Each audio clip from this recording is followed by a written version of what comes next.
Bonjour à tous et bienvenue sur Rare à l'écoute, le premier média d'influence dédié aux maladies rares, pour un épisode consacré, comme chaque mois, à notre partenaire d'Alliance Maladies Rares. Cette collaboration entre Rare à l'écoute et l'Alliance Maladies Rares s'inscrit dans une volonté commune de sensibiliser et d'informer sur les maladies rares pour mettre en lumière les initiatives, les enjeux, les avancées qui font la différence dans la vie des 3 millions de Français qui sont concernés par une maladie rare.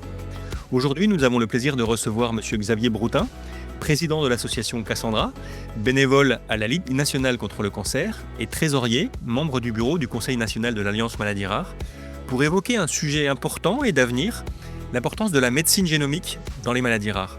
Bonjour M. Broutin. Bonjour. Tout d'abord, M. Broutin, est-ce que vous pouvez nous expliquer ce qu'est la médecine génomique en quelques mots ? Alors la médecine génomique, alors peut-être d'abord rappeler ce qu'est le génome, hein. Le génome, c'est, l'ensemble des informations que contient notre ADN, c'est-à-dire l'ensemble des informations codées dans les gènes dans nos cellules. Donc la médecine génomique, c'est la médecine qui va utiliser ces informations justement qui se trouvent dans nos gènes, dans notre génome. Elles sont différentes pour chaque personne et grâce à ces informations, dans certains cas, on va pouvoir préciser un diagnostic ou adapter un traitement pour un patient. Et c'est là que vient toute l'importance de la médecine génomique, c'est qu'elle permet aujourd'hui de répondre à certaines questions auxquelles on n'avait pas de réponse auparavant. Donc en quelque sorte, on peut dire qu'on passe d'une médecine générale auparavant à une médecine de précision grâce à l'étude du génome dans certains cas. Alors en France, la médecine génomique, elle est cadrée par ce qu'on appelle le PFMG, c'est-à-dire le plan France Médecine Génomique. L'objectif de ce plan, entre autres, c'est de permettre le séquençage à très haut débit dans le soin courant. Et on va le voir, c'est notamment vrai pour les maladies rares et les cancers. Donc pour cela, il y a un certain nombre d'actions qui ont été mises en place par le PFMG depuis quelques années, notamment la mise en place de plateformes de séquençage. Donc il y en a 2 en France qui s'appellent Sequoia et Oragène. Sequoia, c'est pour la partie nord de la France, dont Paris et les DOM-TOM, et Oragène, c'est pour la partie sud de la France.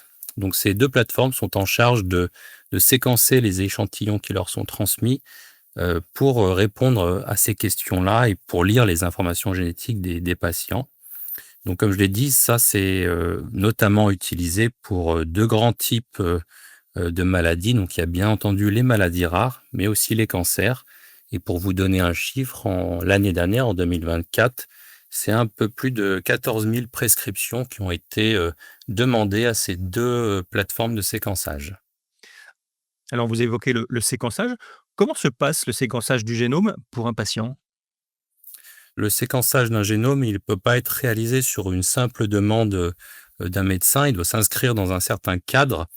Et souvent, il va être demandé justement par des généticiens ou des oncologues dans le cadre de maladies rares ou de cancers.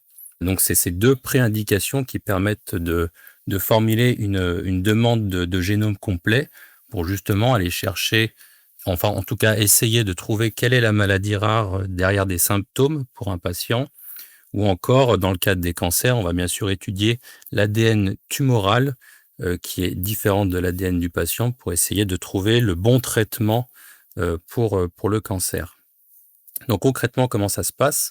La plupart du temps, une simple prise de sang suffit.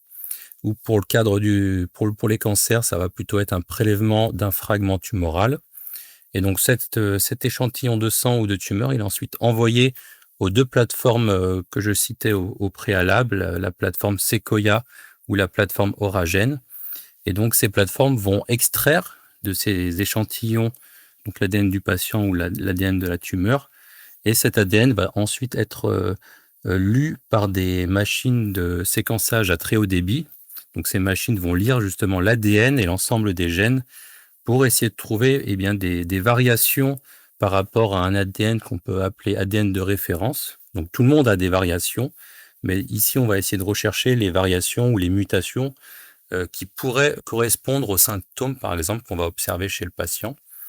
Et donc c'est à la lecture de l'ADN, de l'ensemble des gènes, à la lecture de ces variations que le médecin, donc souvent le généticien, va interpréter et essayer de clarifier ou de trouver en tout cas un diagnostic dans le cadre des maladies rares. Alors, on entend souvent parler de données incidentes ou de trouvailles fortuites en génétique. Est-ce que vous pouvez nous expliquer ce que ça signifie? Oui, alors c'est vrai que les données incidentes, c'est un concept qu'on entend de plus en plus, parler, en tout cas chez les patients. Quand on consulte un médecin, un généticien pour une maladie, notamment une maladie rare, donc par exemple, une déficience intellectuelle, on a une liste de symptômes et l'objectif du séquençage, de l'ADN que j'évoquais précédemment, et ben, c'est de trouver les mutations, les variations qui peuvent expliquer un certain nombre de symptômes pour préciser le diagnostic, pour trouver la maladie.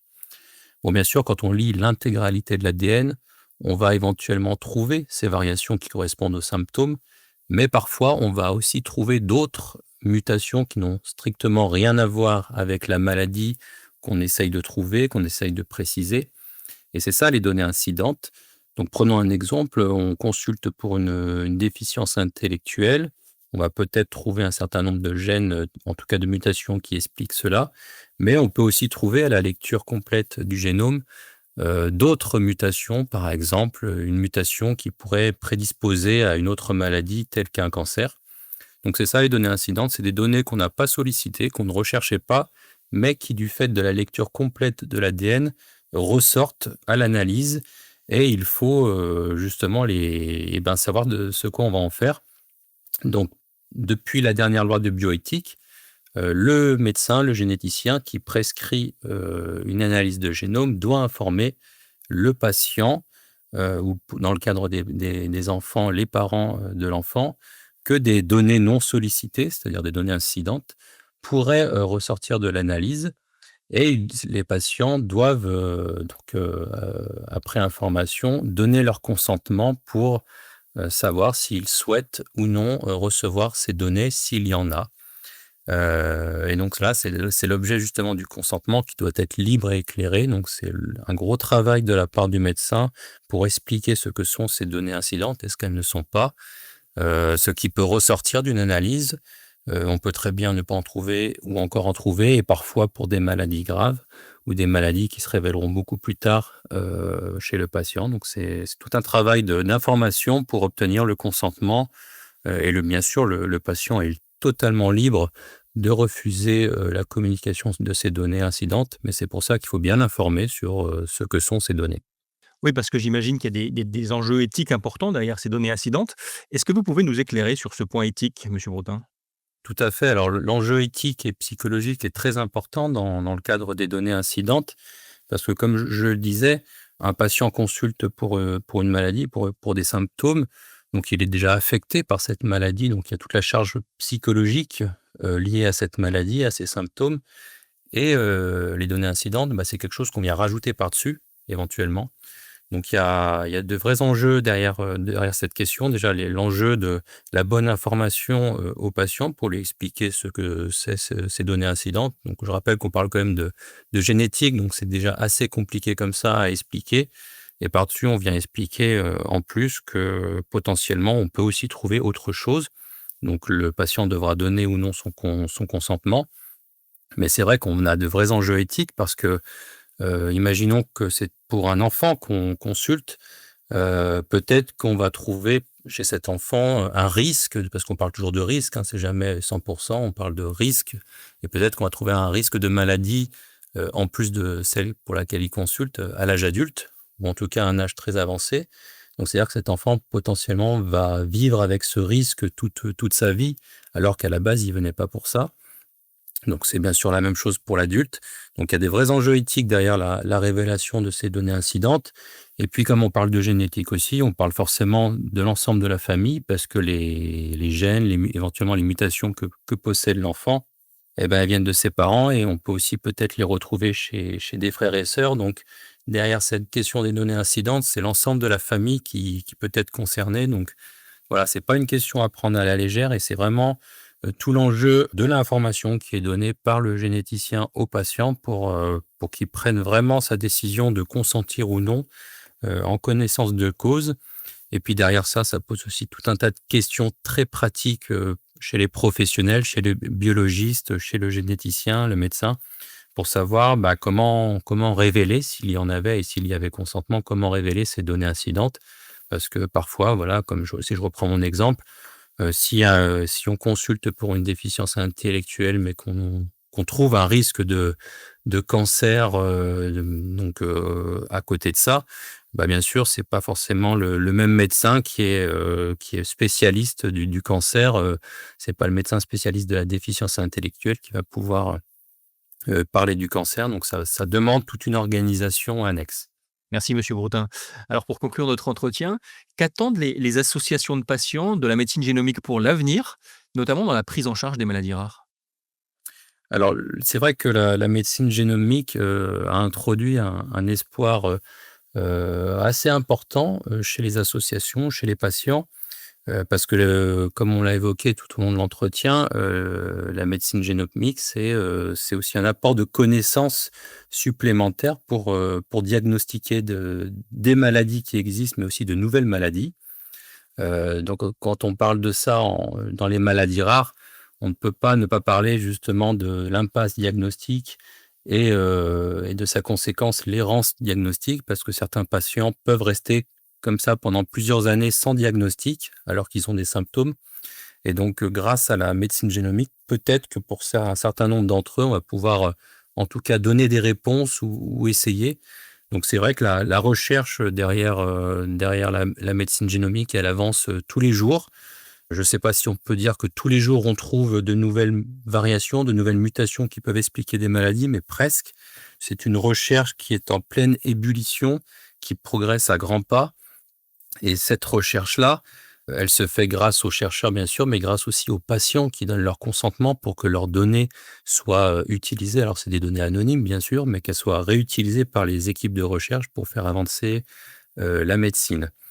Donc au début, je parlais du PFMG, PFMG 2025 pour être précis, donc qui arrive à échéance cette année, qui est en cours d'évaluation. Et donc là, on est en train de se poser la question de savoir, que mettre dans un futur plan, pour la médecine génomique en France.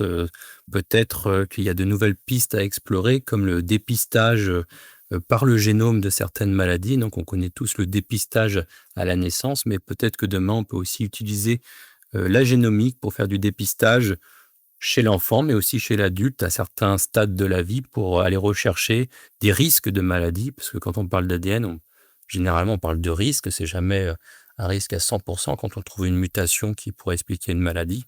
Donc voilà, il y a plein de pistes à explorer, et c'est beaucoup d'espoir, voilà, pour les patients, parce que chaque jour, voilà, on trouve de nouvelles réponses, même si, voilà, c'est encore un combat qui est très long, mais c'est un combat qui avance vite. Un grand merci Monsieur Broutin de nous avoir éclairé sur les attentes des associations de patients dans la recherche en médecine génomique pour lutter contre les maladies rares. Et pour ne rien manquer de notre actualité, abonnez-vous dès maintenant à Rare à l'écoute sur votre plateforme préférée. Chaque écoute, chaque partage contribue à faire résonner la voix des maladies rares. À très vite.